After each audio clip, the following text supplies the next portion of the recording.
আমাদের হাতে খুবই গুরুত্বপূর্ণ একটি প্রশ্ন রয়েছে। প্রবাস থেকে বাংলাদেশি এক ভাই জনাব মোহাম্মদ মাজহারুল ইসলাম তিনি জানতে চেয়েছে আকিকার গোশত বন্টন করার নিয়ম কি।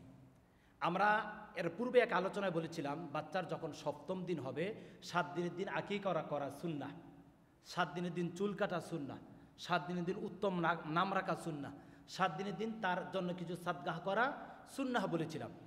মাজহারুল ইসলাম ভাই জানতে চেয়েছে আমরা যে আকিকা করব এই আকিকার গোশতটা কীভাবে বন্টন করব, এগুলো কি ফ্যামিলির পরিবারের সদস্য কি সবাই খেতে পারবে?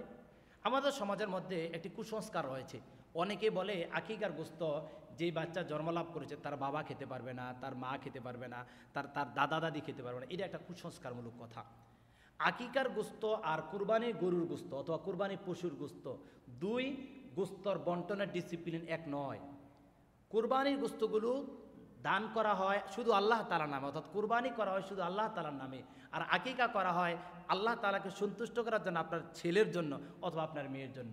আকিকার গোশতগুলো বন্টন করার কোনো ডিসিপ্লিন নাই কুরবানি গোশতগুলো বন্টন করার মতন। তাহলে আমরা জানতে পারলাম আকিকার গোশতগুলো আমরা কিভাবে ভক্ষণ করব।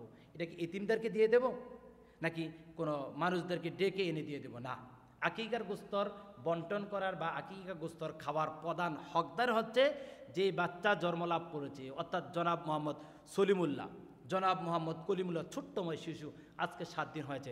তার বাবা, তার দাদা, অর্থাৎ তার যত নিকটবর্তী আত্মীয় স্বজন রয়েছে, তার বাবা, তার মা, তার যত নিকটবর্তী আত্মীয় রয়েছে ছোট্টময় শিশুর, তারাই আকিকার গোশতগুলো খাবে।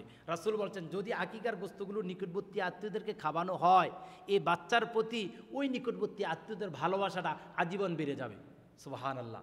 তাহলে আমরা যখন আমাদের সন্তানের জন্য আকিকা করব, আমরা চেষ্টা করব আকিকার যতটুকুই গোশত হয় সবটুকু নিজস্ব পরিবারের মধ্যে আমরা বন্টন করে আমরা খাবার চেষ্টা করব অথবা কাউকে হাদিয়া দেওয়ার চেষ্টা করব। তবে এটা নিজস্ব পরিবারের মধ্যে হতে হবে, নিকটবর্তী আত্মীয় স্বজনদের মধ্যে হয় উত্তম। ইসলামী সকল স্কলাররা এই বিষয়ের মধ্যে একমত পোষণ করছেন।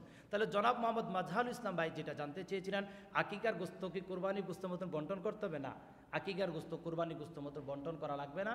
আকিকার গোশত মূলত নিজস্ব পরিবার, ফ্যামিলি অথবা নিকটবর্তী আত্মীয় স্বজনদের মধ্যে খাবার খাবে অথবা তাদেরকে দান করে দেবে হাদিয়া হিসাবে।